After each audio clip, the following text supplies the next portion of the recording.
Welcome in, ladies and gentlemen. This is the Dental Helder Show, and I am joined with my good friend Joe. How you doing, Joe? Happy to be here. Amazing weekends. Looking forward to covering some interesting topics here in WWE. Yeah, so we're gonna do pretty much a recap of everything that happened over the past weekend. Backlash, Monday Night Raw. I know I touched a little bit of Backlash, but I kind of want to get a more level-headed perspective on it. And well, Joe was the only one that picked up. Fair enough. Fair enough.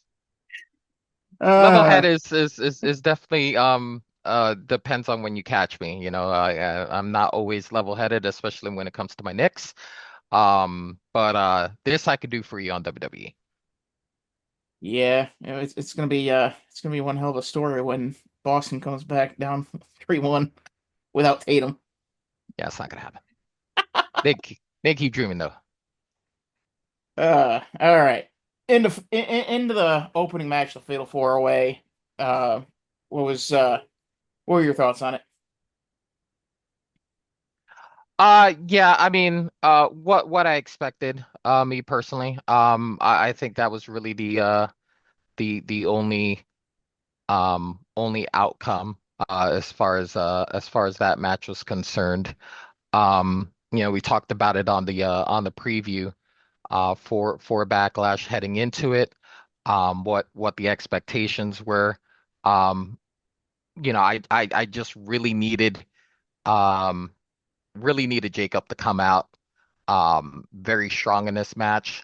But also I needed something that would provide kind of like that inkling of what's potentially going to happen down the road with Solo and um, you know, Jeff Cobb looks like an enforcer. I don't know about you, but Jeff Cobb looks like an enforcer. And when they met eyes, Jacob and Jeff Cobb, it was just like, oh, oh, this dude's trying to replace me.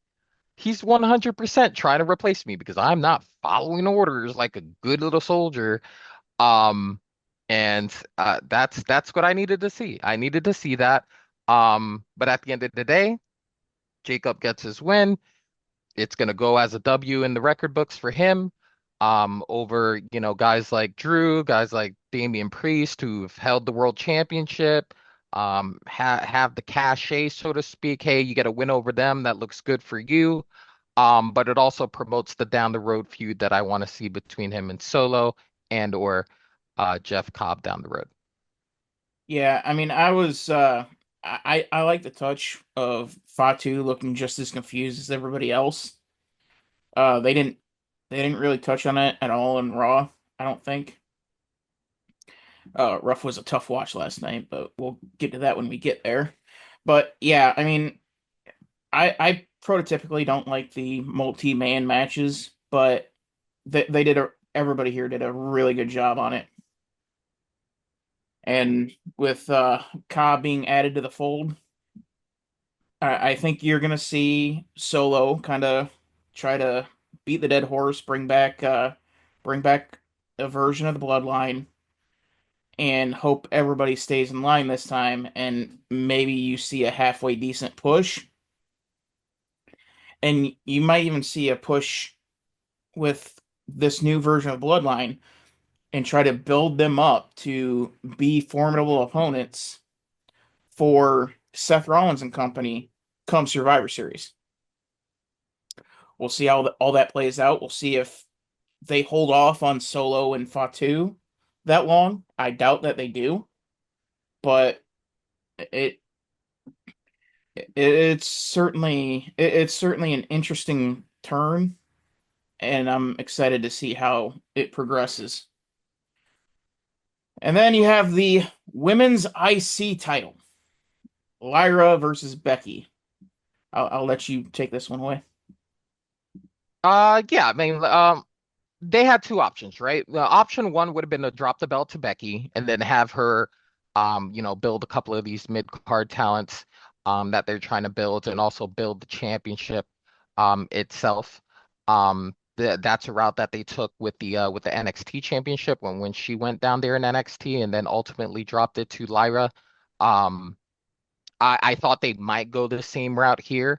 But I also left room for, hey, maybe if Lyra gets another win over Becky, that's just another notch on her belt, and then maybe two wins over Becky makes Lyra a real formidable threat in the sense that she can then carry the IC belt and then make the championship important. So they went with the latter plan. I'm not mad at it.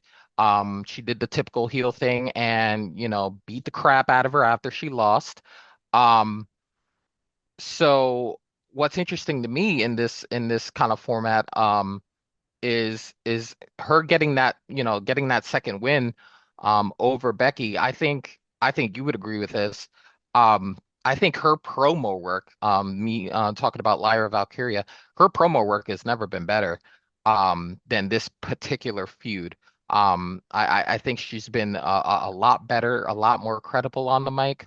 I think it helps that you're working with someone who you have a lot of respect for, someone that you grew up watching, that has had such an influence over your career. I think there's a comfort level that they, have developed over the years, not to mention the NXT championship run. Um, and I think it just made her kind of like up her game to kind of like match, what Becky's putting out. So I don't mind the direction that they went here. We'll see down the line where that ends up, kind of like towards SummerSlam, that sort of thing. How much more important does it make the belt? Bailey's impending comeback, how does that play into the mix as far as, Becky taking her out? Um, is the IC belt going to be incorporated with that? I'm very interested to see where this goes. But I'm not mad at the Lyra win. I think having two wins over Becky is really cool. And it could help her make that title important. Yeah, I mean, this was a unbelievable match. In my opinion, match of the year so far. Uh, Everything from start to finish was absolutely incredible. And if you're gonna have some kind of roll up quick pin, this would be a good spot to use that. And they pulled it off perfectly. And so Saturday night was Lyra Valkyria's official coming out party. I am here. I am a main event.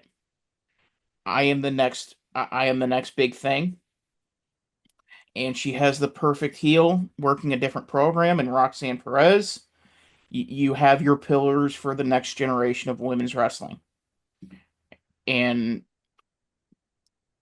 yeah, Lyra proved that she is her.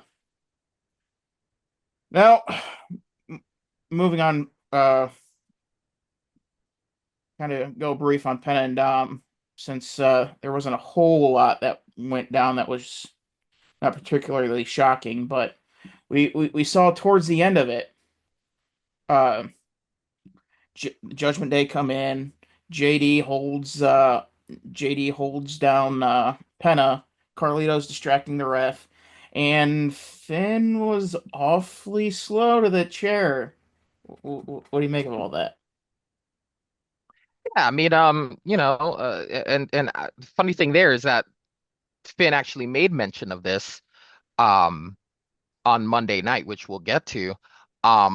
But it's a similar playbook to when Damian was champ and when Rio was champ, and that kind of paranoia that he's just sitting there lurking to kind of like overthrow. Because right now it kind of feels like Dom's calling the shots. If you think about it, because and granted, in his conversations in um like how he does it, it's almost like he's still kind of asking, it's like, hey, you have a history with AJ Styles, why don't you take care of him for me? It's kind of like not exactly being assertive with it. Even when he called him out on it the following night, he wasn't exactly really assertive with it. But they definitely planted the seeds like we thought in the preview. And it's it's gonna come to a head eventually. At some point eventually.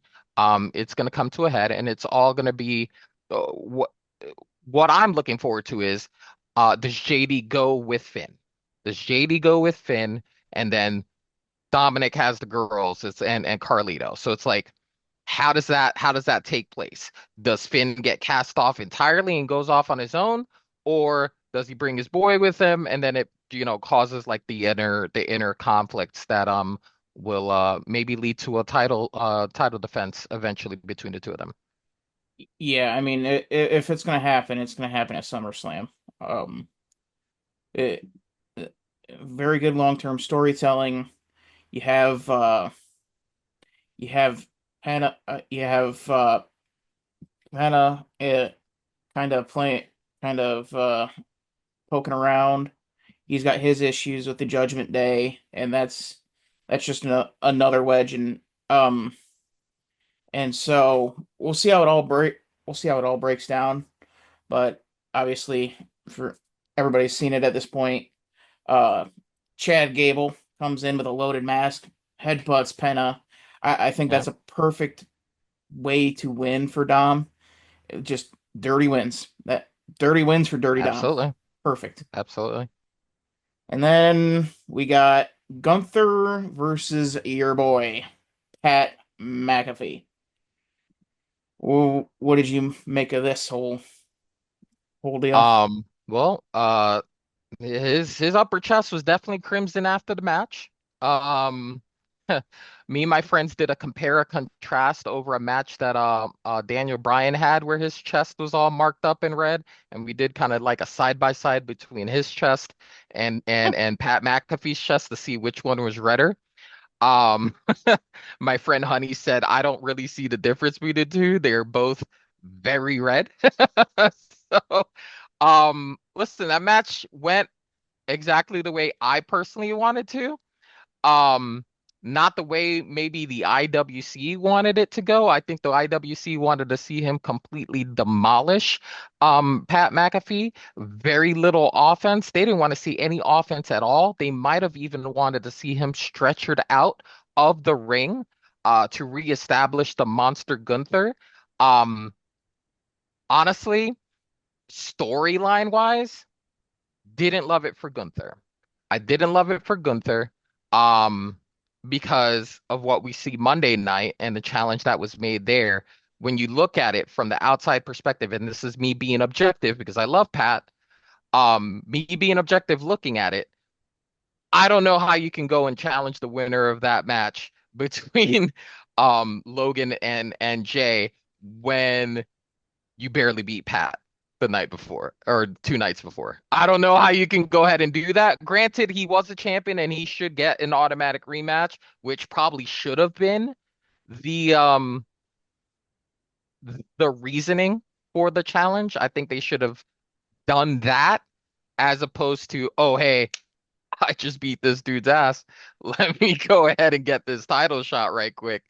Um I think there should have been more kind of like put into that. The match itself, Pat did great. I think for a person that's not regularly in the ring, outside of the one hop into the ring that he took a fall, we'll say, I think he recovered very quickly and made it work. Outside of that, I mean, the athleticism's still there, kip up is still there, the moonsault from the top still there. Um, Great sells. Um just enough offense for the crowd to really feel like he was still in it. And I think the ovation afterwards really says a lot about the effort that he put in, and I thought he did great. Um, I didn't love it from Gunther's end, for the same reasons that we thought that he needed to go over in such a way that he was a complete monster and that he deserves a title rematch at the earliest convenience. Um, I don't think he really sold that to people at large in that match the way it was written. Yeah, I mean, there was a lot of things here that, um, like just looking at it from the fan perspective was really good. Pat did a phenomenal job. Gunther, he did a good job. The From an athletic standpoint, the storytelling though, absolutely horrific. And you can't put this one on The Rock. You can put the Cena Orton stuff on The Rock. You can put the Cody Rhodes stuff on The Rock. This is Triple H's. This is Triple H's mess up. And I don't know what Gunther did to have be put in Triple H's doghouse, but to but like it was a little too back and forth. Yeah, But at the end of the day, and this should have been pushed a lot harder than what it was on commentary. Pat McAfee is a professional athlete, and because he has kept up his work workout routine, even though he's not a professional athlete anymore, this is why he's able to still somewhat hang with Gunther, and didn't really. And the onus on that is all on Wade Barrett, since Michael Cole is obviously going to be biased. He's in on right. this. So they didn't do a great job of that. And then at the end, Gunther shaking hands with Pat McAfee is like Gunther is a heel. There is no such thing as respect. It is. I was waiting for like a handshake, and then a lariat, like something. Nope, simple handshake. See you later. It's over. Like it and this is why nobody flinches at a heel turn, of face turn, or anything, because they don't go all the way. I mean, you're seeing them begin to wishy-wash back with Cena a little bit. I don't know if that's Cena going on his own. We'll talk about that later. But like, you can't be having heels doing cool things, and doing these shows of respect, because they're bad guys. Bad guys don't show respect. I mean, the only time the Joker's shaking the Batman's hand is when he's got that buzzer in his hand. I mean, for goodness sake. Yeah. One rant down, many more to go. Yeah. Didn't So love it. I didn't love it. Um, Storyline wise. But I love that he was alive and that he was he able to he, walk he out of was the ring under his own power he was able to do the show on Monday. and he was able to do the show yesterday. That's really all that mattered to me at the end of the day. And then you have the rivalry that is nearly a quarter century old, allegedly coming to a close. And, well, I'm gonna let you take this one because I have some very not nice words coming. Yeah, I mean, a lot of false finishes, a lot of back and forths. Did love that. Um, Multiple referees going down. Uh, Honestly, the part that had me the most kind of like befuddled. Um, since when do you have 12 people coming out to check on a referee in the middle of a title match? Like since Well, when does while that there is ever one that happen? is allegedly dead 4 feet away Yeah, from him. yeah, exactly. We're checking on the one in the ring. How about the one that's not moving outside of the ring that got hit first? Um, so yeah, when I saw that happen, I just immediately thought in my head, okay, so this has got to be an angle to set up Orton losing it because he's just almost won this belt 4 times already. And now the GM's out there and the, he's confused because if all this is out there, oh man, are they gonna stop the match? Am I gonna lose the belt? And then he's flipping out. He's like, yo, I had him 3 tap how many times and you're out here and they're out here and then he became Oprah and gave everyone an RKO. He said everyone can get one. Neat little tidbit that I saw online was the clip that when Helms got the RKO, evidently he was the first one to take an RKO. There was a clip of him as the Hurricane taking one way back when. So I saw that clip on Shane Helms's Twitter. So shout out to him on the X for giving that little history. But what a match, honestly. And if you're gonna go out, that's an amazing way to go out with all the false finishes. One thing that I don't love is probably something you'll get to. So I'll let you go ahead and take that. When you give your explanation as far as the ending and how Cena walked out of the ring. Um, but all around, I think if you're gonna send out a rivalry of that magnitude out, that was a solid match. That was a really good match. For the fir the 99/100ths of the match was really, really good. The last 4 minutes of that match just completely fell off a cliff. Uh, And I said this in my original Backlash reaction. This match went from a 5 star to a 3 star because of how this ended. And I try to separate the match from the finish in situations like this.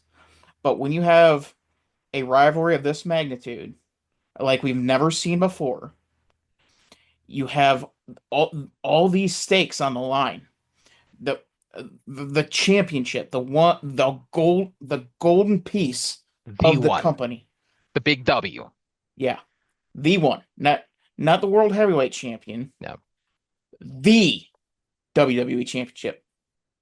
It's on the line, and it comes down to R-Truth coming in and begging Orton to not do it, like a delusional WWE fan. Like wild. I get the backstage stuff that R-Truth does. It's fun, it's funny. He's the comedic relief. There is always a place in WWE for that. That place is not the main event of a PLE with the world championship on the line.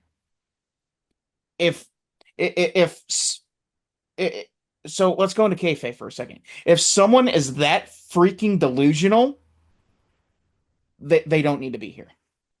They need to be in an asylum. Mm.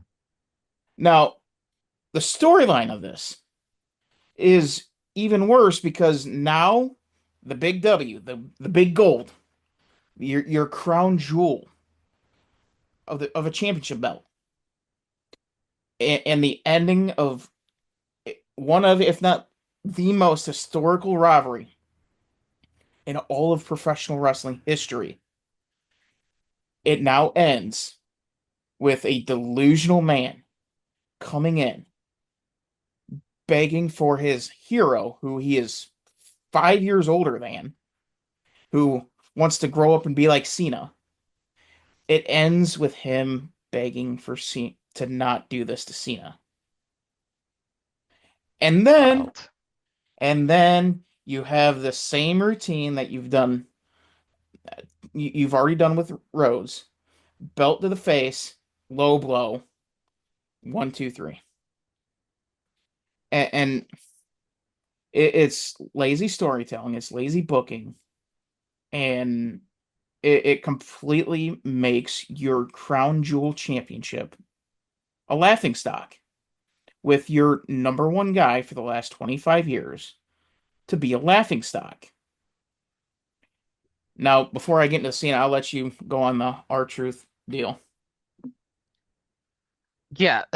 So like you were saying, like R-Truth has been the comedic relief. He'll come in during a segment that has to do like with the money in the bank, and he'll talk about how great he's gonna do, and then we all look at him like you're not even in the match, stuff like that, little cutesy stuff like that. Love the bit he did with Brock and Paul about going into the Royal Rumble to throw Paul Heyman out, and then he finds out Brock's in it, and that whole bit. Love those moments. Granted, those are huge moments, right? Because those are big marquee names, and he gets, a But moment it's with not them, and the it's not moment. great, but it's not like the actual match. right? Like it's not like the actual main event match that he's touching, right? It's just kind of like the lead in or the go home show. Like it's nothing having to do with the actual match. Me personally, I think he gets in there because no one could have seen it coming. I don't think anyone could have seen that coming. Like when you see him go in there, you know who he's there for, but like you don't foresee that they would put someone like R-Truth in that moment, and then that leads to the eventual result of the match. Like, so I get it for the kind of like the surprise of it, but as far as the story goes, like I'm like, okay, typical heel finish, great, fine, but at the same time, it's like, okay, well, where do we go from here? Where do we go from here? Who's next on the list? Who's next to suffer the triad of dumbness? Some referee gets knocked out, he gets hit with the belt, one, two, three, and he says goodbye to the arena for the last time. Like, where do you go from here? When you've done it with Rhodes, you've done it with Cena, I mean, you've done it with Orton. Where do you take Cena from here? I don't know where you go from here. Me personally, I told you what I was hoping would happen. Like I was hoping something would happen in the sense that whatever happened towards the end of this match, it would have led into or hint into his next destination as far as his next opponent. He's not gonna face R-Truth. That's not gonna happen. It may happen at a Raw down the road because he gave him an AA at the press conference. Maybe that happens, but it's not gonna lead into a program. Um, so it's like I didn't love R-Truth's inclusion. Um, just because I didn't think the match needed it. The match was gold up until that point. It didn't need his intro. They could have gotten to the belt to the face low blow thing a different way. Is basically where I'm at with that. Honestly, the path that I would have taken is you have if you have Aldis and all and company come out to try to attend to the referee that got lightly tapped compared to the one that is got a dozen roses and 6 feet under next to the ring there. Nonetheless, the I would have honestly had when Aldis and Randy were arguing, Cena pops up, hits the low blow, AA, and Aldis does the 3 count. Nick Aldis counts the three, and that way you can progress that storyline. You can actually have that general manager that we haven't had in since the Authority. And granted, the Authority they use that storyline, they beat that storyline to death and then some. But True. it it's been 6 years roughly since Hmm. it. Yeah, it's weird that we don't have a heel general manager. Usually one is kind of like the face, and then the other one's kind of like the heel, and it helps with that, like moving forward when we get to like the Survivor Series aspect of it, because there's already a built-in. Now granted, they've had moments on TV where they clash or whatever, but neither one of them is seen as a bad guy, so it's kind of like it's weird to me that they haven't scratched that, like they haven't, because all this in previous promotions he's been the heel champion before, so it's like he knows how to be a heel. That's Yeah, not out of his realm of, you know what I mean? So it's kind of like yeah. I mean the like what is the greatest what is the greatest one of the greatest rivalries in the history of the company? Steve Austin and Vince McMahon. You have the anti-hero babyface, you have the mean evil boss. Well, you have the anti-hero babyface and Randy Orton, and he's shown he's an anti-hero. He put some thumbs into Cena's eyes. He will take the low road, without a doubt. absolutely. But he's the good guy. And then you have the arrogant, overzealous general manager Nick Aldis, who's feeling himself because he's been a champion in the past at in MLW. He thinks he's got it all. He's got all this power, and I mean those are the best storylines. My favorite growing up, Undertaker and Edge with La Familia. Same Yeah. thing. And we haven't had that in over a half a decade. And we need some sort of return to that. Well, this is again, this goes back to the whole long-term storytelling and, just planting seeds, planting seeds, planting seeds. So, maybe the seeds that are going to be planted for the next trip down the road for Cena are going to be planned at a later date. Let's remember he's got X amount of dates left. Maybe they don't plant the seeds because maybe one of those dates isn't next Monday or the following month or next. His belt's the SmackDown Championship, is it not? And I think, Jay's the Raw's, yeah, right? I think Yeah. technically. So maybe they're just working the stories within the dates he has left. And maybe that's how we kind of need to view what they're trying to do with his particular storyline. Yeah, I mean, yeah, that could be it, but you got to plant some sort of seed. Something with Cena, with something with Orton, and you had the perfect opportunity with Nick Aldis coming out. And for whatever reason, you had to get R-Truth to have his moment in the sun. And quite honestly, with how shoddy this storytelling has been with Cena, I wouldn't be surprised if at the next pay-per-view we see Cena versus R-Truth. I wouldn't. I, I Mm. and R-Truth just completely abandons the comedic act for a couple months and just goes whole hog serious. I'm gonna win that championship, and I'm gonna be the one that saves pro wrestling. Obviously, he's not gonna win the belt, but You know what? I'd be so like maybe when Cena comes in and I don't think Cena's like the like idea guy. He's kind of like um taker in the sense where like he gets an idea and it's just like, all right, I'm gonna make this work, what this is, whatever it is. So I don't know if the idea with the R-Truth thing, and we don't know where that R-Truth thing is gonna go. We're just projecting, obviously, but let's just say hypothetically, because of the shtick that R-Truth has been running with calling people to different names and saying that John Cena is his hero and all of that. What if he decided one of the people he wanted to work upon coming back was R-Truth? What if that's something that he wanted to do because of the shtick that he's been running and, because R-Truth has never been in this light um for the duration of I don't think he's ever sniffed a title picture he he outside of the he accidental US title run when he accidentally got the pin on Shinsuke Nakamura. I don't think he's ever really sniffed a major championship since he's been in WWE. he was actually in the he was actually in the main event against John Cena for the WWE Championship at Capital Punishment. I think it was, I Mm. want to say like 2009, 10. It was Was this during, heel truth?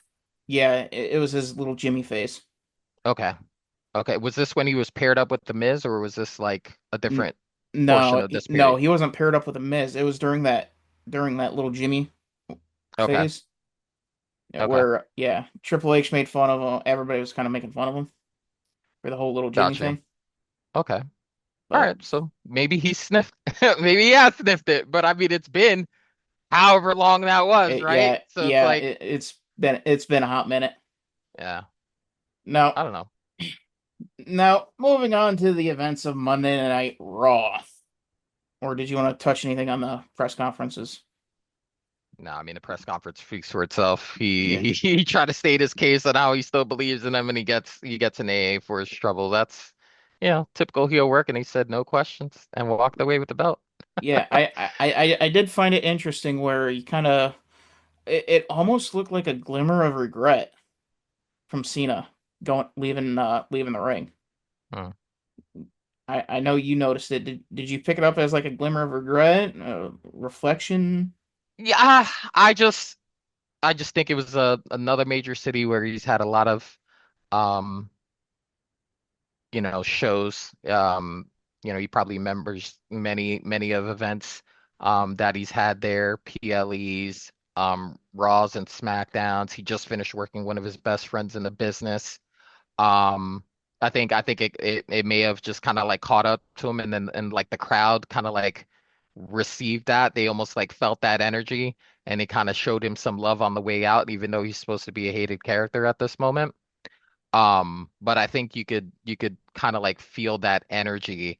And yeah, you know what? Maybe there was a slight little regret in a moment of weakness, if you will. Um, but something must have happened between that and getting back to Gorilla because he ate the crap out of Truth at that press conference. So Yeah, he sweated it out on the way to the press conference. yeah. I mean that's one of the things where uh the producer has to like realize, okay, he's having a real life moment. We got to cut away. Like it's close the show. Let's get to the press conference. Let that moment be between John and the fans in the arena. Or could be part of the seeds being planted. We're somewhere in the 20s, high teens as like the dates he has left. So maybe that's the seeds they're planting is his moment of crisis on the way back from the ring. Well, time will tell on that one, but time to go to this program that we call Monday Night Raw, which for the most part was a cure for insomnia, in my opinion. I don't know how much of Raw you had the displeasure of witnessing, uh, but it did start off hot with CM Punk coming out with a promo and called Heyman the Penguin, and Paul That Heyman was funny. That was actually really funny because if you look at his shape, he's very was even. he's very Danny DeVito penguin-esque with his figure. So I love that. I, I really did love that. I mean it didn't help Paul Heyman that when he like gets moving like he was coming down to the ring, he kind of waddles. Yeah. It was a strong waddle. Yeah, it was a waddle march. And and they do their back and forth. Rollins and Braun Breaker come out. Sammy comes in with maybe 1 to 2 ribs still intact, and then they have to rely on Jay to come out and help, and it sends all the bad guys running. What'd you make of this opening segment of Raw? Yeah, I mean, again, some of the best verbalizers in the business, if you will. So if you're gonna have a conversation, that includes Heyman, Rollins, and Punk, it's gonna be a good time. Things are gonna be said.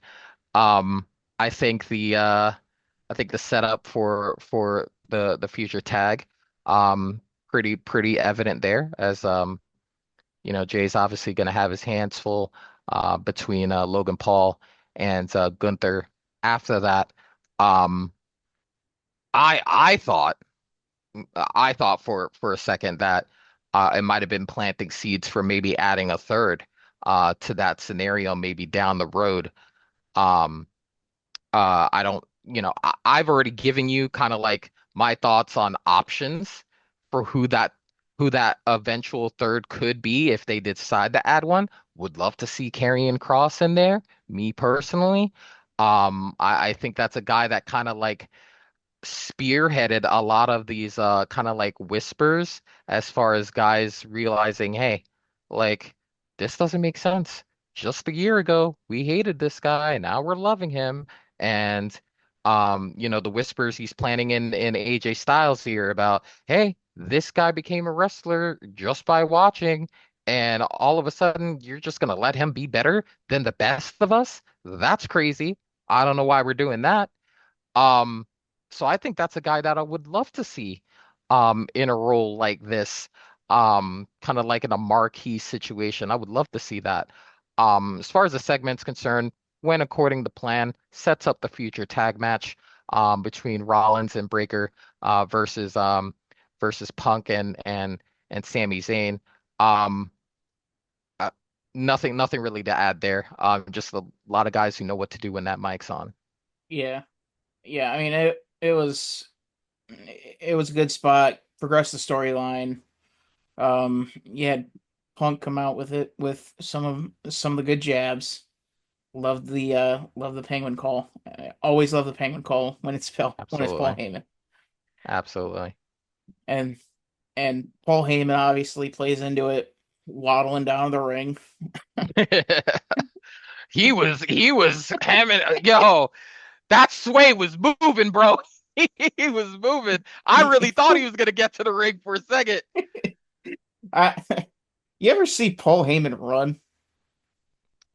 No, Oh, no, dude, there's a I haven't seen it. there. I want to say it was he was running away from Brock Lesnar, but like it like dude, he was a waddling. He could move. I He feel like it's more like a scoot. It's more like a heightened scoot. Like he just waddles maybe faster, or he does like a little skip where he goes like he tries to grab like a pole if he's trying to round a corner of the ring. Like that's how I remember him running. And then he always had the hat on. Um, so yeah, that's how I remember him back in the day running. Like when he turned on Brock, he would have to run from Brock. From the Big Show, like when they had their thing. There's a lot of like skip runs across the ring, or a lot of these in the corner, like a lot of those with the hats. Yeah, yeah, he's really good. He's really good he is without a doubt one of the best. for sure. And then we move on to the first one-on-one match of the night. Penta trying to get his revenge on Gable, and well, Penta got it with the Mexican Destroyer. You probably watched more of this match than I did. I was kind of rearranging some furniture, so I didn't quite see what all happened. But so I'll let you take the lead here. Yeah, I mean, typical get back. You don't want Penta losing every single time he goes out there. So this was a situation where, Gable's not really in a situation where it matters whether he wins or loses as far as a push that he's trying to make or whatever. This was a simple, hey, one of our most popular wrestlers just lost again in a high profile match. Let's get him a W real quick, um, so that the fans can cheer for him and he can have a moment. Not a really whole lot here, as far as um any surprising things. I think for me to take away though is um the whole splitting of time between Gable and Gable as the Grand Americano. Like I think that eventually we're gonna come to a head on that. I think it was very interesting using him in that spot at the Backlash match in defense of Dominic. I thought that was very interesting. Uh, like it's almost like I don't. He doesn't make mention that he talked about it before. It just kind of worked out in his favor, so to speak. Just because he doesn't like Penta. Um, but I think that's going to be very interesting moving forward. How much time he splits as Gable, how much time he splits um as the alter ego. Just because that's going to come to a head at some point. I think with Penta in particular, before they move him on to the next thing he's going to do, because he's already had a couple of bites at the apple as far as the U.S. title's concerned and been kind of screwed out of it. So they need to transition him into um something meaningful, something that's gonna up his profile, and I look forward to that happening sooner rather than later. The only way this ends. is Penta versus the Grand Americano in a mask versus mask match. Loser's got to take the mask off. This is the only way that it ends. I like that. I like And that. Yeah, I can live with that. the only question is, does it last all the way through to SummerSlam, or do they kind of put this at a head at would it be Money in the Bank? Well, it wouldn't be Money in the Bank because you need Is it at least Saturday night? seems a little quick. Yeah, I guess. Yeah, I guess you could. But it would kind of really give away Yeah. I even just though don't know how much let me ask you this. How much runway do you think they have on this Grand Americano storyline? Like how much runway do you think they have with that? You I, personally? I, I mean SummerSlam is a bit of a stretch, but I think that's your what's the one after? I think the one after Money in the Bank is Battleground, or is that one coming up next after Saturday after the Unsure. I'm unsure of the order now in my it, brain. so if the next match is if the next pay-per-view is battle I think it's battle I do believe it's Battleground. Hmm. Um Because I mean, they're already kind of planting those seeds, right? Like, so Pierce had that moment where he goes Americano, and then Gable looks and he's like, "Ah, good one." So they're already planting the seeds that, hey, all right, we're gonna blow the top off this thing pretty soon here. okay. Um, So I have it up. Battleground is NXT. So that's off the table. okay, Saturday night main event, I think it's a little too quick, that's but soon, right? Is that next weekend or the following weekend? it's not this weekend, it's next weekend. It Okay, is where'd it go? The 24th. So okay, all yeah. right, 2 weeks. So but you're not gonna do it at Money in the Bank because you need at least Penta in the Money in the Bank match. Right. But you do have a Saturday night main event July 12th. That is where I think you do the mask versus mask match. So we're looking at May, June, and then July. So you got a while. You got a little bit to build up to it. So that is definitely the route I would take. The Saturday night main event, and it's the 40th anniversary of it. On top of that, so it, I Okay. think I think that's your best route. And then you kind of hot start Penta in some sort of program for SummerSlam because that Yeah, comes because August 2nd, so about 3 weeks it, later. in my brain, like the way my brain's processing, like now that Dom has the IC belt, like there's who are the stable of mid cards on Raw now that are gonna have bites at this particular apple? It's like because now they've ascended Braun Breaker to main event status in the sense that he's part of a main event program. So you're not gonna see him too much in there. He's clearly been transitioned to IC belt terrain to like this high profile program as as the right hand man, as the Jey Uso, if you will, in this faction, right? So how many guys are in this avenue now that has access to the IC belt? Penta is really the only guy they've been using kind of like in this area. Um, they just threw Damian Priest and McIntyre into the US title thing to kind of like give more opponents to Jacob. So what are they gonna do? Are they just gonna full send this whole just keep putting him against people like Penta to buy them time until the eventual match against Finn because we all know that's the end game here. Like we all know that's where this is going to end up. So it's like who's going to be in this mix that they're going to keep throwing or keep feeding to Dominic to get us to that eventual Finn Balor match is kind of like where my brain is as far as like usage. Um and that will tell us, how involved because Gable was in that mix for a time period. Like Gable was in that mix when Sammy was champion.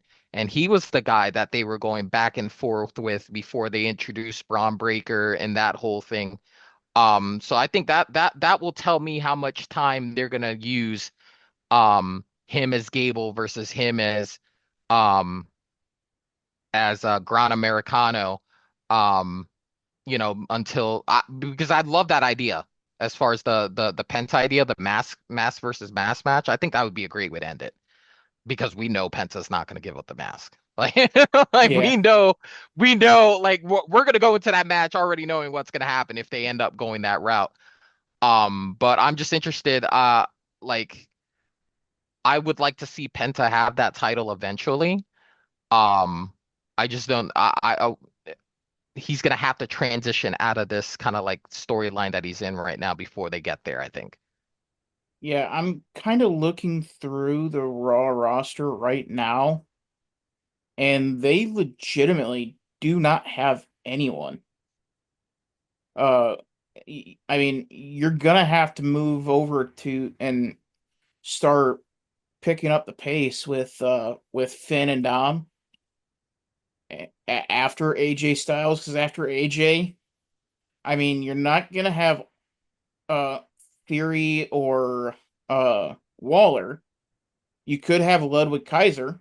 He's not doing too much other than roasting the crap out of Charlotte. Um, That's what I'm talking about. Like, what's the plan to get him to the Finn match? Like who are they gonna keep feeding to him to make these title defenses? Like, it's gotta matter. We gotta care about it. And like the matches he's been having have been great, but that's because they've been against people like Penta and people like Braun Breaker and like all these kind of cats. But some of these guys have moved on to different storylines. So it's kind of like, okay, well, what do you do now? What's the plan now? yeah, I mean, I think you ultimately have to move over to Finn Balor and just kind of ramp up the storyline with that, and and just kind of feed just kind of feed them some people, like low level NXT guys maybe, because you don't want to hurt the top guys. Um, And you then need you faces too, right? Because again, I'm a huge carrying cross enjoyer right now. Um, and he would be a guy that I would love to see in some sort of mid card type situation that's at least moderately important. Problem is, he's also a heel, so it's kind of like we can't put him against Dominic. So it's kind of like, uh, who are our face mid cards in Raw right now that we can kind of do that with that isn't getting any face time. Like they need to kind of figure that out unless their plan is to advance that storyline to a point where they're fighting over it. I mean, I'm looking, and there is nobody on the Raw roster that you could take serious. I mean, you're down to Otis and Akira Tozawa, and they're kind of tied up with Sheamus, which Sheamus wouldn't be a bad option, Yeah, Sheamus would not be a bad option.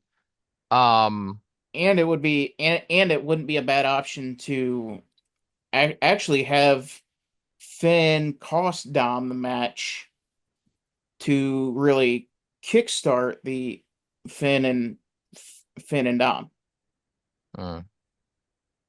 And I would I would also be curious to see kind of what happen how Liv reacts to it and what she does with that, because we all know she's gonna take what she wants, and who knows, maybe it's the world champion. She's the very. former world champion.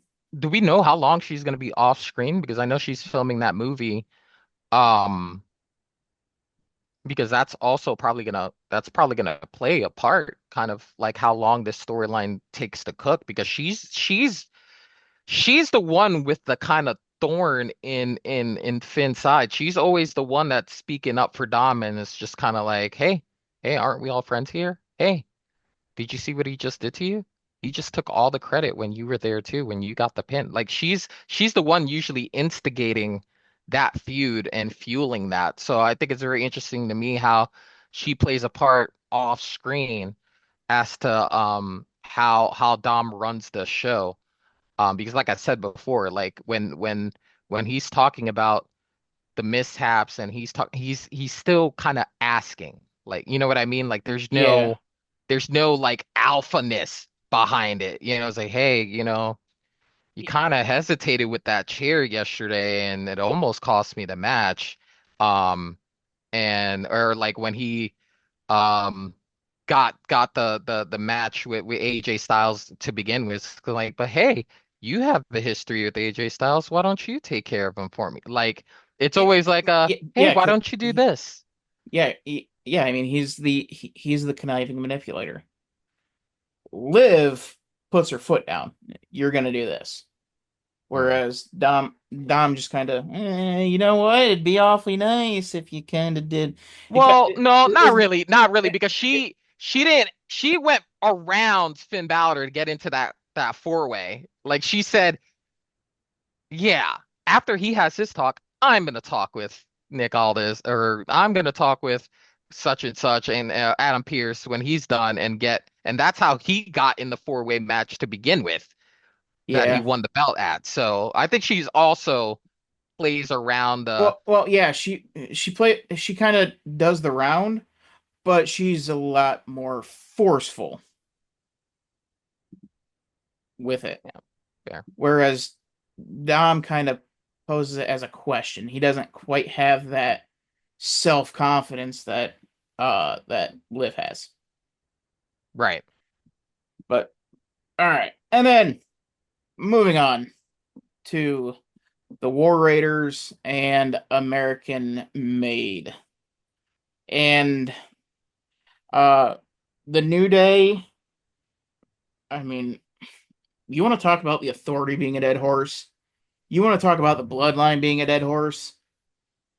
At this point with the New Day, they're beating a skeleton. The flesh has decomposed. Like it's time. Jeez. It's time to do something else. My lord. I have Oh been my gosh. I've been over the I've been over the New Day since Bootios. Long before uh long before Biggie broke his neck. Now, when he won the title, it was like, okay, you can start taking these guys seriously. And then Biggie got hurt, and it was like, well, time to focus on something else. But So, like, what do you propose? Like, you just want them broken up completely? I mean, like something less annoying. Like I don't know exactly what, but just something different. Break them up. Just break them up. Have Kofi do go off and do something. Let Xavier Woods go off and do something else. I mean, it just feels like they've been stale for a very long time, and this heel turn, it just makes them annoying, more annoying and rude, as opposed to just annoying. Hmm. I mean, it's just a dead horse, and like, this is one of the notes that I made. The commentary took away from what was going on in the ring. They were so focused on trying to get answers out of New Day that were completely irrelevant. Like, who do you want to see win? Who do you want to see win? Who do you want to see win? And it was like, can we focus on what's going on in the ring? Because the match itself, it was a good match, Hmm. but the commentary just kind of took over and it just started being a interview with the New Day with a B-roll. Okay.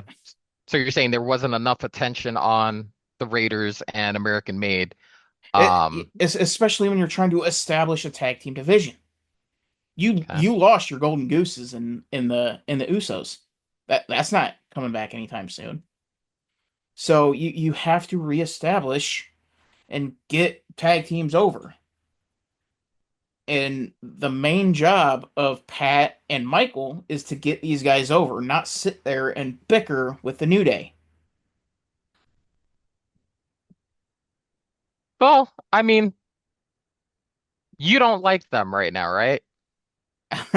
So I feel like they're doing their job in really getting people at large not to like them, right? That's also part of the job description is they that they have they to were help very good at that progress as them. baby faces. Yeah. So I feel like that part of it is okay. Yeah, listen, I feel like they're doing more with the tag teams than they have in recent years. I love what they're doing on SmackDown with DIY, with with SmackDown has the so much Street more to work with. Profits, all those guys that they're running in there. I think I love what they're doing with that division. I think that the tag teams are getting more time, they're getting more attention than I have seen in recent years, which has been a huge like pain in the butt for a lot of us who, loved the golden age of tag team wrestling, the Edge and Christians, the Hardy Boys, the Dudley Boys, there's been so many great tag teams in like this period of time that um, I'm glad to see that they're putting back some emphasis into that. Now, what I will say is, um, they do have to do a better job at selling the tag teams that we have. Um, I think American Made kind of like I feel like they got typecasted, if that makes sense. Um, because of what their shtick was in NXT. Um, I feel like they got typecasted there with Gable and then kind of recreating the whole Team Angle thing, but through Team Gable. Um, I mean, hell, their theme song is Angle-esque. So like that in itself also contributes to them being a carbon copy, which kind of makes it a little bit harder for them to stand out a little bit. Um, so I think I'm glad that they are spending the time, but I do agree that you're not really selling that particular product, at least not in the way that I feel like they're selling it on SmackDown. I feel like on SmackDown, like you said, they do have a lot more to work with, but they also have guys that are just been there and done that for like ever and ever, right? The Street Profits have been a team for a long time. DIY has been a team forever and ever since NXT. Um, the Motor City Machine Guns have been a tag team since Kingdom Come. Like you got guys that have been there and done that for so long that the product automatically already looks better because they have been tag teams forever. Whereas these guys, um, they haven't been in the top echelon or been marquee names outside of the New Day, right? Like the Raiders have they've been trying to get the Raiders over since four name changes ago. They've been trying to get American Made like just became a thing, but the Creed brothers, they've been trying to capture lightning in the bottle that they had in NXT since they moved up and they haven't been able to really do so. So it's like I just think they have better tag teams in SmackDown to be able to carry the division than they do in Raw. I think Raw has the raw tag teams, the ones that haven't really been over, which is why I like the SmackDown tag product more than I like the Raw tag product. Yeah, I mean, just with SmackDown, you have like you said, there's DIY, there's Faxium, there you have the Motor City Machine Guns, uh Legado del Fantasma. I mean, you have a plethora of tag teams to work with. On Raw, Yeah, you saw all three of them. yeah. I mean, they've got to start doing more with the LWO. They've got to start doing more with the new Catch Republic. They've got to start doing more Yeah, with these where are guys. those guys? Like where that's that I mean, these are teams that have, been a thing. They should be on TV in spots to grow the division. And, Like use the time wisely. and I mean, for goodness sake, you have two great heels in A Town Down Under, and they're a joke. They're a laughing Yeah. stock. Uh, They're our truth. They're comic relief. and and these guys can work. These guys can be serious. Grayson Waller is a phenomenal heel. If you look back at his work in NXT, incredible Absolutely. heel. I mean, for goodness sake, he kidnapped Braun Breaker's father. I think that was Waller, wasn't it? Or was that or I feel like it was Walt. No, Unsure. no, it wasn't. No, maybe. Are you sure that wasn't the Joe Gacy's people? Yep, yep, That Gacy. faction? Yeah. I The hell was like, happened well, to I feel Gacy? Gacy's in the Wyatt gone. Six, isn't he? Yes. Oh, Yes. Yeah, Gacy's yeah, in the Wyatt Six. yeah. A lot of great casting with the Wyatt Six. He wasn't one of them though. He was fine just by himself because he is such a good bad guy But that's just kind and of such like a good talker. there's underutilized talent that I feel like they could be putting into the mix, especially as far as the Raw tag teams are concerned. Um, and listen, I've seen openings for writers up there in Stanford. So maybe they're realizing that they're having some issues in certain areas of their storytelling that's why. Hey, Yeah. I've been I've You been know what I'm applying. saying? Hey, listen. I've been applying. LinkedIn will send you right there. Will send you right there. I applied myself. I applied myself. But yeah, so maybe it's just, you know what? They just don't have they don't have the creative um in place for these underdeveloped divisions, and maybe they're just very top heavy with their storylines. And that that's fair. Listen, every April and May is a transition of their mind into the next WrestleMania. So right now they're scripting everything to lead into where they want to be um by this time next year. So that's just how he writes it up, that's how he formulates who's going to be the one chasing and who's eventually gonna, and then they had this neat little part in SummerSlam where it kind of like resets a little bit. Maybe the focus on what's going to happen during Royal Rumble season gets a little bit closer when that SummerSlam PLE happens, but we're very early into the what we call the calendar year for WWE. So there may be things in place for the tag team division we don't even know about yet. And we're just sitting here just riding the bike, riding the Peloton until we get to the part of the race that includes these guys getting some major run and actually stories that make sense. Yeah. And then we have, and then moving on to, we got the Jey Uso promo.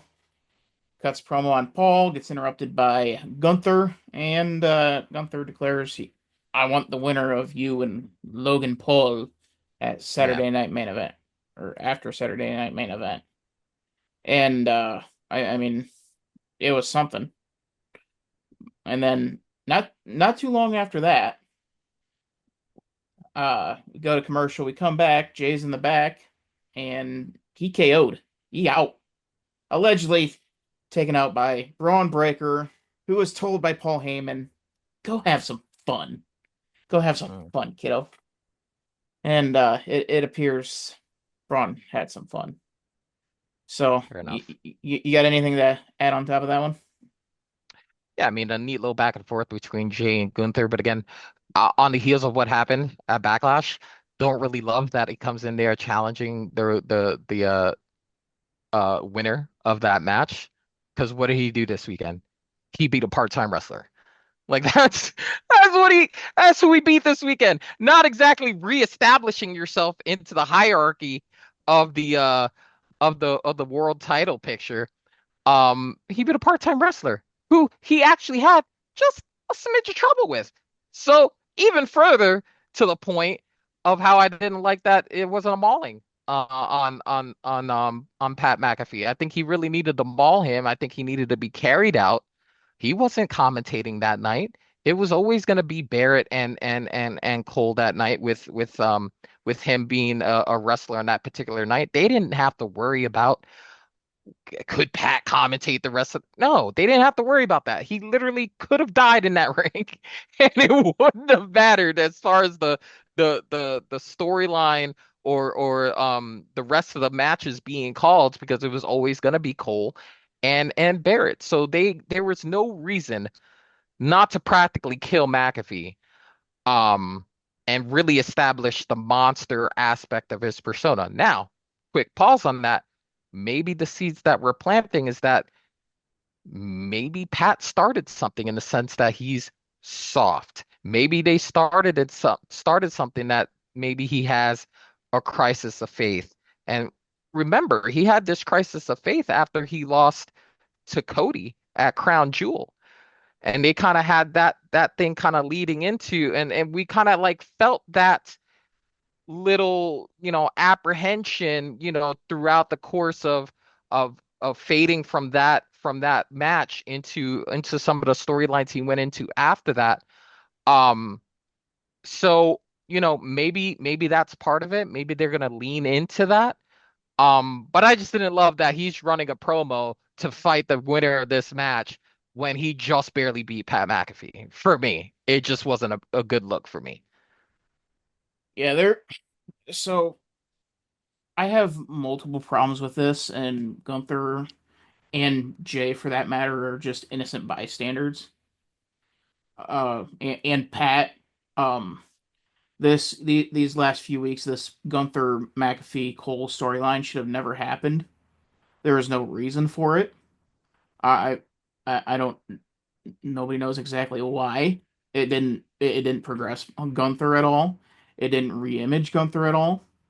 Um, and instead of having this phenomenal rematch on national television on one of the big four for the entire world to see to showcase your best in Jay and Gunther, you have Jay and a scam artist known as Logan Paul.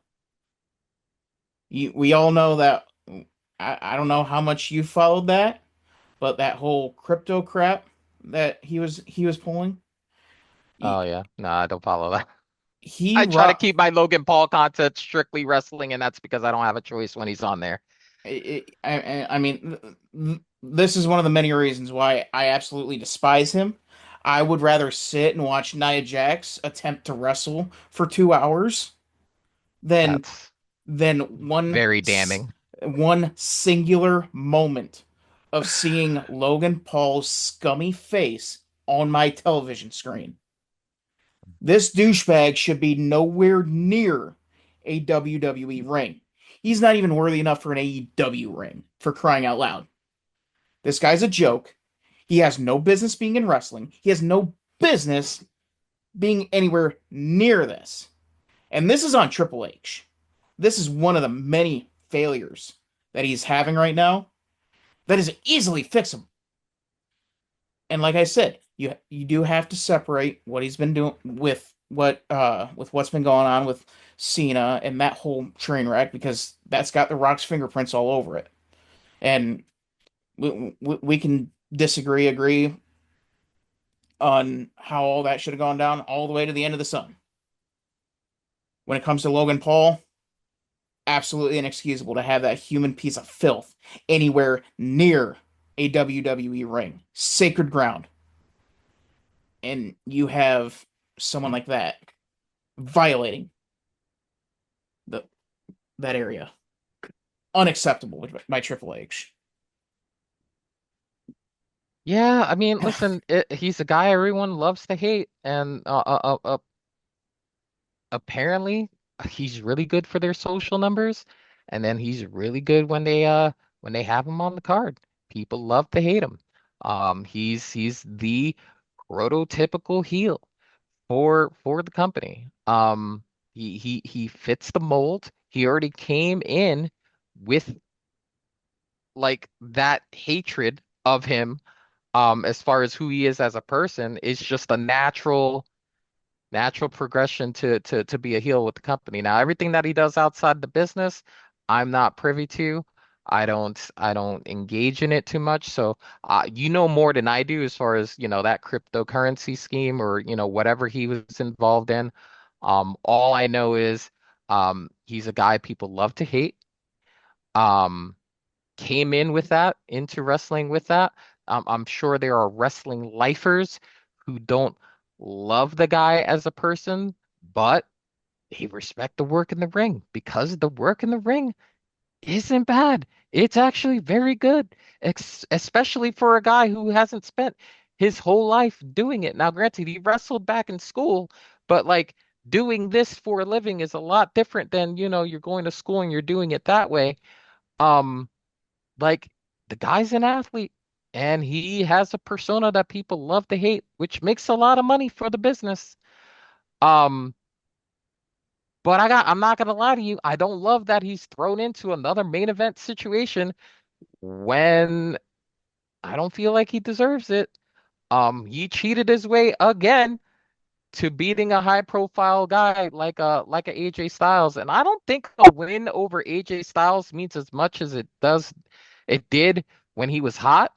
I don't think it means as much now, um, as it did maybe 2 or 3 years ago, before he had an injury and it put him out for a while. Like I just don't feel like a win over AJ Styles propels you to a title match at Saturday night. I just don't.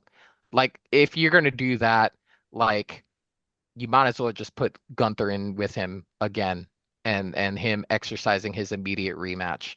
Um, I think that would have made a little bit more sense to me in my brain how it works. Um, but I understand him having a get busy match just like Gunther had a stay ready, stay busy match against Pat McAfee. But I just don't like the guy in the main event picture. I don't think he belongs there. We need to start establishing other options. Um, and there are other options, I feel like. I, Um, but I, again, long-term storytelling. Maybe that Seth Rollins thing kicks the dirt down the road again. I mean, I mean, it's just a weird off the wall, and so far with Jay and Paul, lazy. I mean, that's what it comes down to: lazy storytelling. Like, what He just inst he just shows up to the ring and knocks him out while they're celebrating a like thing. Like what? what? Why is Logan Paul getting this match? Yeah, He has won exactly one match in a year, and he's getting a title shot yeah. with like John Cena. You can understand he's got 25 years of experience in the bank and goodwill. He can come in. I want a match. Okay, done. Just for you, John. You got it. Logan Paul is nobody. He's a scam artist with a microphone. That's all he is, and he's getting a But match. but this is what I'm saying. So like in the abstract view, he beats AJ Styles at WrestleMania. And no disrespect to AJ Styles. I love AJ Styles. I've loved him since TNA, everything. But a win against AJ Styles doesn't mean as much now as it did maybe 2 or 3 years ago when he was like wrestling more regularly and he was in pictures and you know what I'm saying? Like In like the 2017 consistently in the 2018 mix. run. Yeah, consistently in the mix. But you're telling me, oh, he wins a WrestleMania match against AJ, this version of AJ Styles, and he's number one contender? He gets he gets a title shot at main event because he got sucker punched in the mouth. I don't know. I don't It know if I buy that. it's just Triple H being lazy Yeah, when it comes to the storytelling. he's feeding someone to Jay that he's gonna beat so that he can get to the next thing. But speaking of AJ, we got Finn versus AJ, and I think again this is just what I noticed in with the commentary. They were so busy. Where's Dom? Where's Dom? Where's Dom? Again, let's focus on what's out there. Why? How did we get to this? It's on the con. Why are we here? Why did we get to this point? And why should we care? And they're just like, oh, New Day's or Judgment Day's not talking to us. It's like, well, of course they're not. Like, you never see a football player turn around and start talk like John back while on the field at a fan. Well, Not they while they on not they while do on the talk to field. him. They do Not talk to him. not They while do on talk to the him. not while on the field. No, but no, no, no, no. They do talk to them. They go back and forth all the time. We're not always privy to it, but they go back and forth all the time. Well, yeah, on Uh, the bench. that's no, no, no, no. I'm not talking about the football. I'm talking about Judgment Day and the two of them. Like they go back and forth pretty frequently.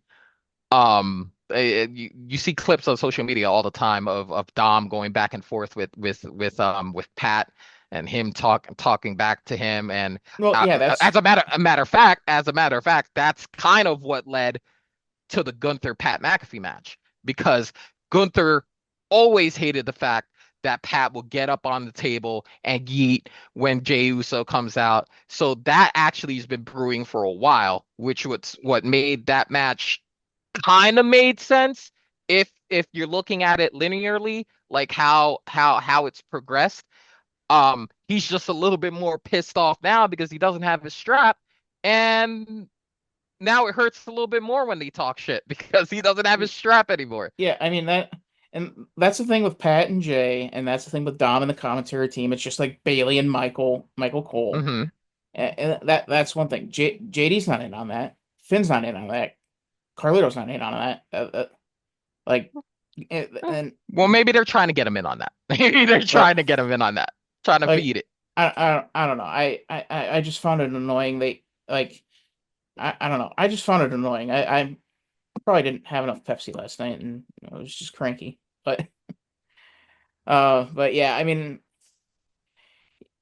you have Judgment Day beginning to interfere. Penta comes out, takes care of business. In the distraction, AJ hits Finn with a phenomenal forearm.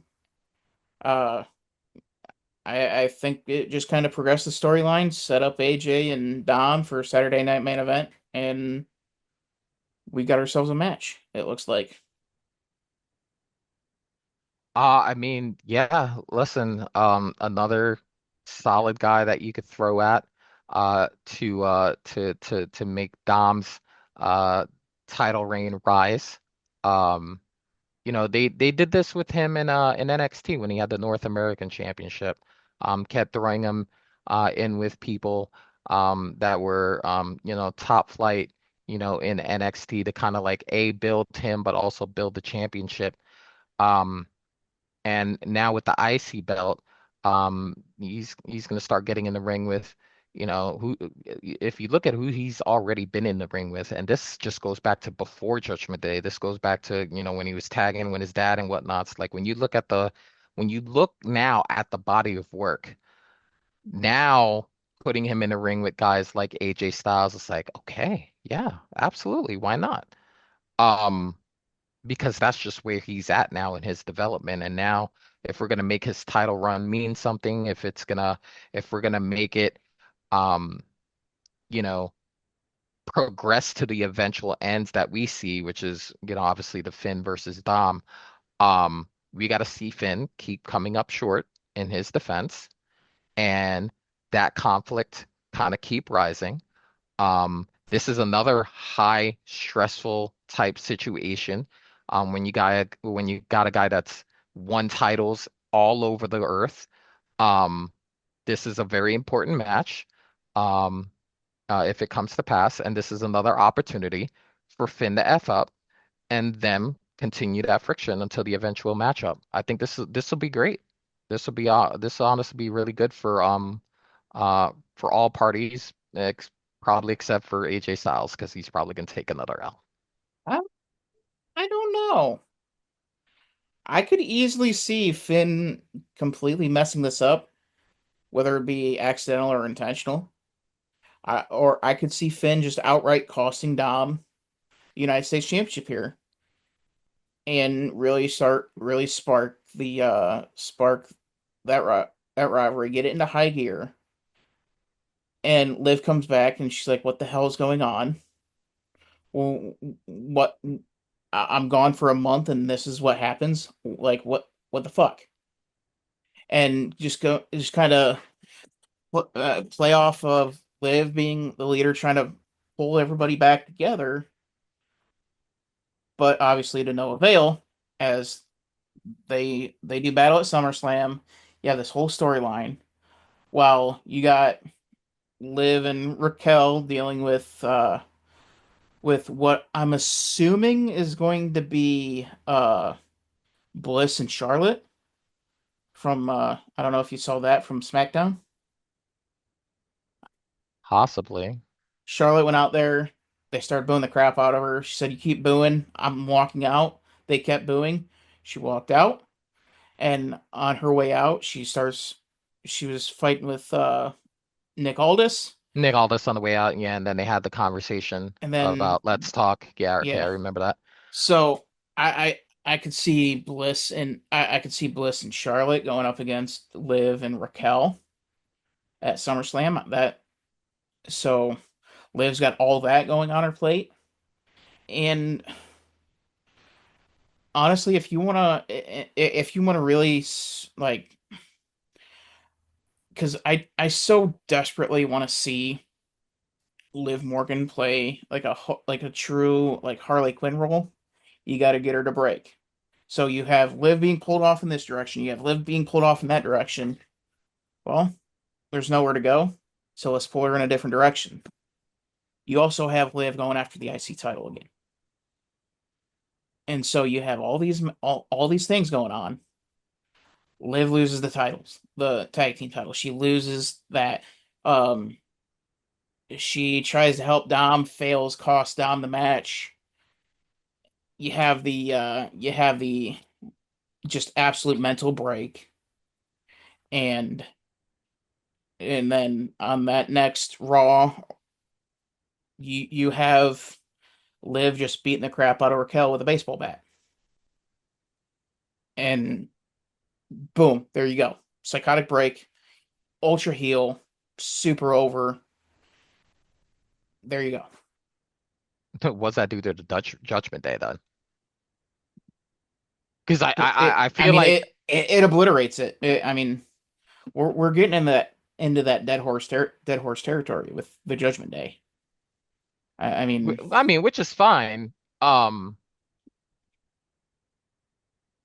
I just don't see the Harley Quinn aspect of this being you, the terror upper well, of there. the. So it's more of like Liv's being pulled off in four different directions. She's trying to keep the Judgment Day together. She's trying to keep Dom happy. She's trying to retain her titles against two formidable opponents.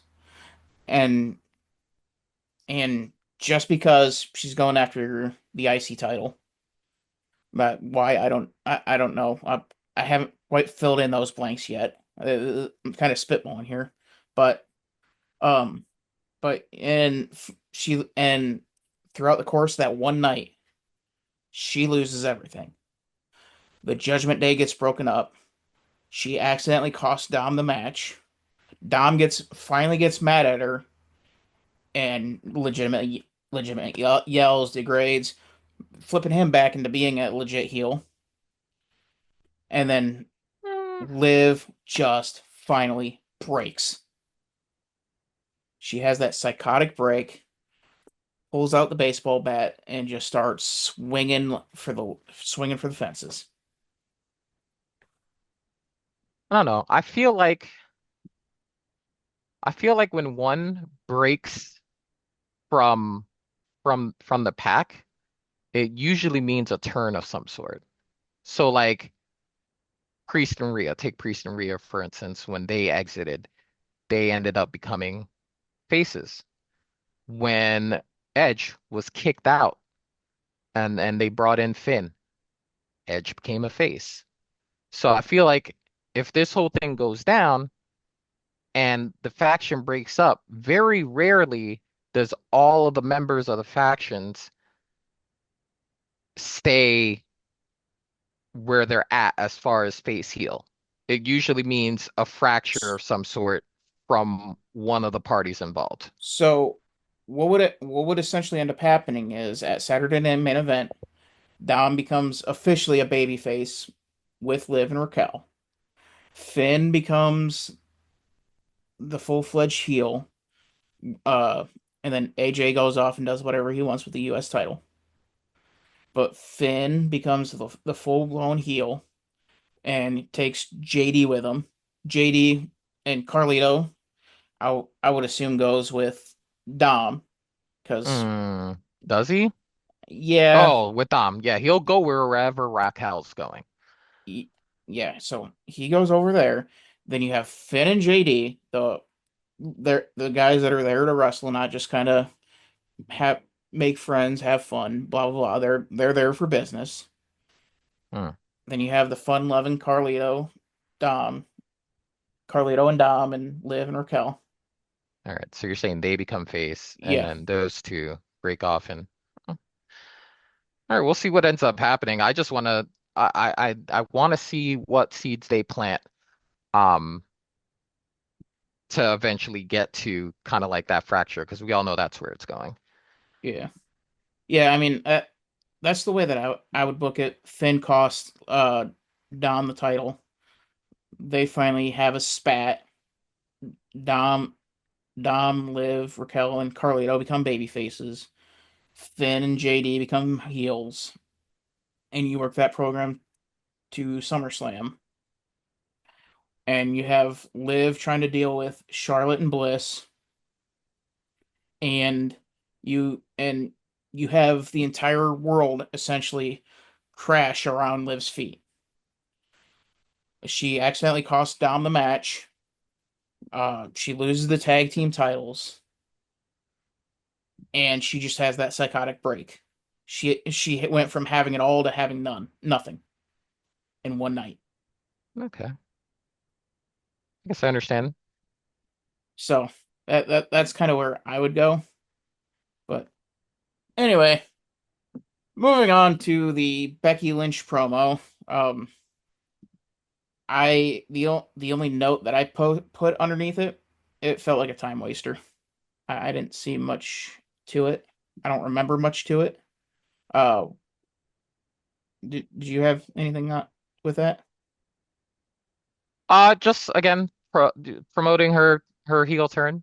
Um, she any opportunity to get some camera time to promote the fact that she's um against everyone. She wants everyone to hate her. I think she's more than done her job. After the match with Lyra, she beat her down some more. Um, I think the eventuality is that Bailey's gonna get her lick back. I think we all know that at some point at the other end of this, Bailey's gonna get her lick back. I don't know how we get there. Um, but that's the eventuality. So they just, wanted to set some time aside and reestablish that, yeah, hey, Lyra won, whatever. And did did we really need it? Probably not, but doesn't hurt to put Becky out there. I mean, Becky's a face that people recognize. They either love to love her or they're gonna love to hate her, and they're in this love to hate her phase right now because of that heel turn. And I don't know that we needed it or not, but I wouldn't say that it hurt. Yeah. I mean, it it was just a thing that happened, essentially. Yeah, fair to say. Uh, Fair to say. so, and then we have the main event of the night: Julia and Roxanne Perez against Io Sky and Rhea Ripley. Now, now I get why they have to tell the same story to try to be, because they're still in that every weekend's a new audience. But some stories you have to just ignore. Put it on the shelf. Wait for time for it to be time to pull that one out. Because like one of the first things that Michael Cole said about Roxanne Perez is, oh, when she was 15, she took the bus 14 and a half hours over to train for with Booker T, blah blah blah blah, painting her up to be this baby face. And it's like, no, I agree that happened. Like that, obviously there's no disputing that.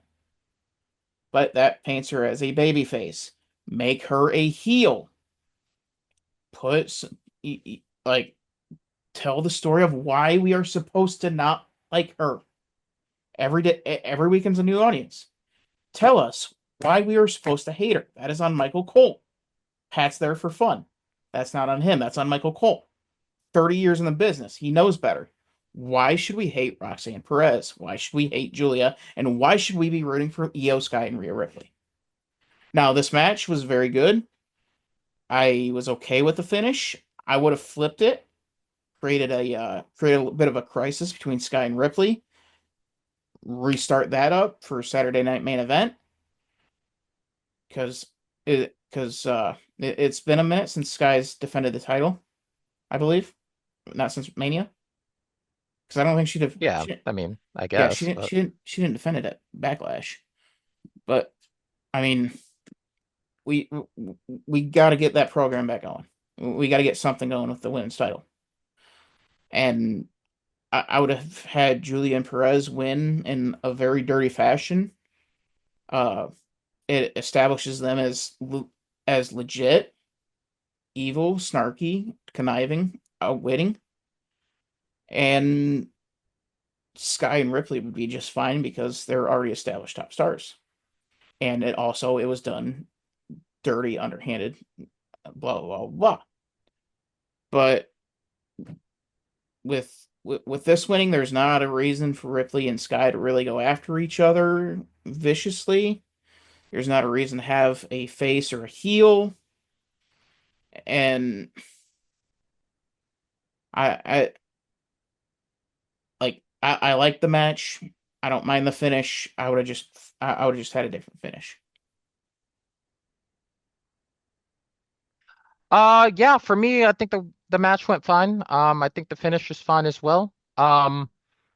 Me personally, the reason why I think the finish is fine is because they're still planting the seeds for the women's title because Rhea was looking awfully long at the belt when they were raising each other's hand, setting the tone, which has been the tone even when she came to help her out a couple of weeks ago. Um, when they did the social media aspect of it, um, you know how when they do the social media and they tag the words that they're actually saying in the ring, she said flat out to the people that attacked her, no one hurts EO but me. So they've been already building that. Um, Now are they strictly building it on TV? No. This is transmedia storytelling. They're going to use different platforms to tell the story. Just like when they were building Roman before the WrestleMania match and how he was putting out like little montages from his workouts leading up to, they've evolved into this transmedia storytelling. Like when Kevin Owens turned heel on Cody Rhodes, that didn't happen on television. That was caught by social media. So they're using different aspects of telling the story. Um, what happened to Roxanne and Julia after the match? That wasn't told on TV. We saw that on social media afterwards when they go talking about how, oh, Roxanne was telling Julia how they lost and how they came to Raw to make an impact and now they haven't made an impact and she was yelling and being psycho Roxy as she always is when things don't go her way and she said we need to ask for a rematch. We need to do this. We and Julia tells her to shut up and says there is no we, and walks away from Roxanne. So that right there plants a seed of them two linking up yet again. So I think they did exactly what they wanted to do there. I think that these two should be on this program. I think these two can have a thing where they go back and forth on Raw, and maybe we see one of them challenge Lyra, and it'll be like going back home to NXT when they were having their feuds, Lyra and Roxanne, if Roxanne ends up being the one, or you could put Julia against Lyra, and that would be a cool thing. That they would fit the mold on fighting for a women's mid card belt. That's something that I could see that would benefit all parties involved. It helps benefit that mid card division with the women's, um, and also gets two really good wrestlers in the ring. However you do it, if you want to do it a triple threat and include all three, great. If you want just one of them great, fine. Um, because we know what's going to happen, the eventuality. Okay. Lyra versus Becky was to build Lyra and to make that belt important. Great. Becky will now move on and will lie in wait on that whole Bailey getting her lick back. And that'll be something that's going to be a program down the road. But then Lyra needs something to transition into. What better way than these up and comers from NXT that now have a feud, right? Because it wasn't working together. So now they're going to want to duke it out. Lyra's a face, both of them are heel. Boom, face versus heel, no matter which one wins. If you put them in a triple threat, boom, you could have that temporary tag team against Lyra before they have to fight each other. It's the perfect triple threat mix where that's the odds are stacked against Lyra. And imagine Lyra comes out of that on the other end with a W. Boom. She just beaten essentially a tag team, a two against one in a triple threat. Builds the title, builds Lyra, and then we transition to the next thing. I think how that finish worked was perfect for all parties involved just because of the ramification that can come out of the other end of it. Yeah, I didn't see that afterwards, and that does that does change the tune quite a bit because that also does make sense. So I will concede on that one. So yeah, it like Yeah, I've just like you noticed said, they've kind of like I they're evolving to telling the story through multiple media outlets. yeah, I mean it's gonna be a little rough for people who aren't chronically online or isn't or True, doesn't have a feed that is solely wrestling true. or like stuff like that. It's going to be a little bit more difficult. They're going. I hope that they circle back on that on Raw next week, Oh, I'm sure they and will. Yeah. maybe. Well, But one could hope. you would think. I mean, it'd be good television, but you know, last night, well, Monday night was not a good example of it. But beside the point.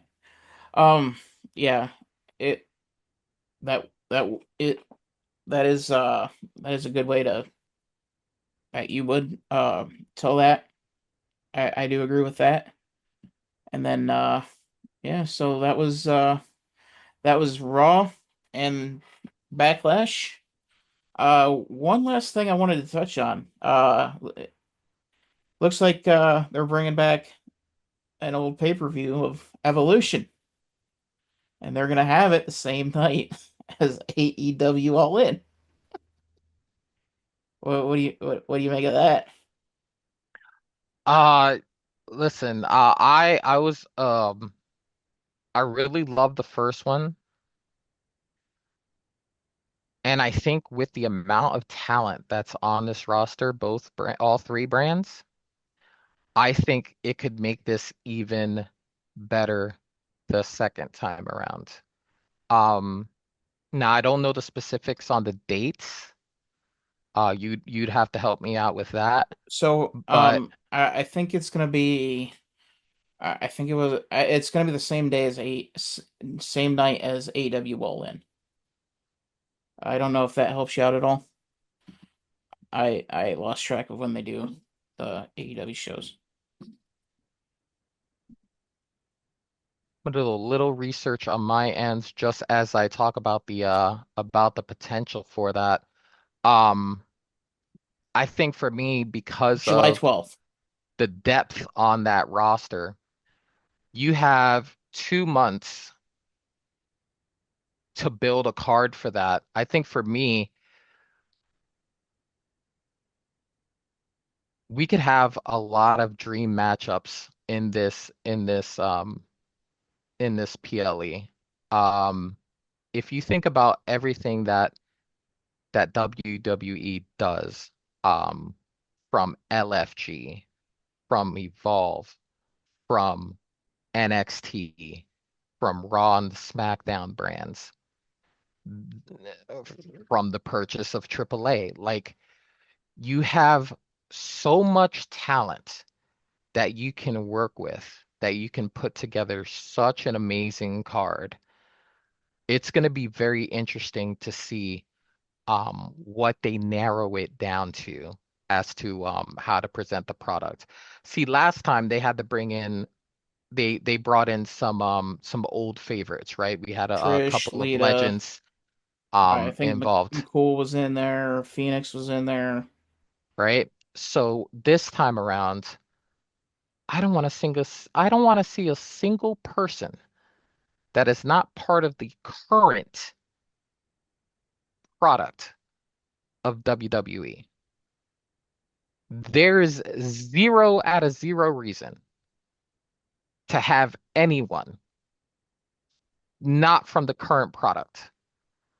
Because even if you want to go kind of like legend route, you have living legends like Becky Lynch, like Charlotte Flair, like you've got a lot of the older guard people, Bailey, that you can match up against like NXT talent or rising talent on the current roster. There's just way too much talent on WWE programming on a regular basis now that there shouldn't be a reason to have to tap into the legend route. Um, for me, that's what I would want for it. Um, but for me, I'm excited about it. Um, you got Alexa Bliss back in the fold now. I Um, I so desperately want to see what the TV numbers look like between Evolution and All In because this could very well be the ultimate smack in the face that Tony Khan needs to realize, oh, this ship is sinking fast. I just had my WrestleMania and it got absolutely destroyed by WWE and it did not have a single male on the card. There was no WWE World title on the line. WWE came at me left-handed and we still got our asses whooped. That is what bro, I want to see.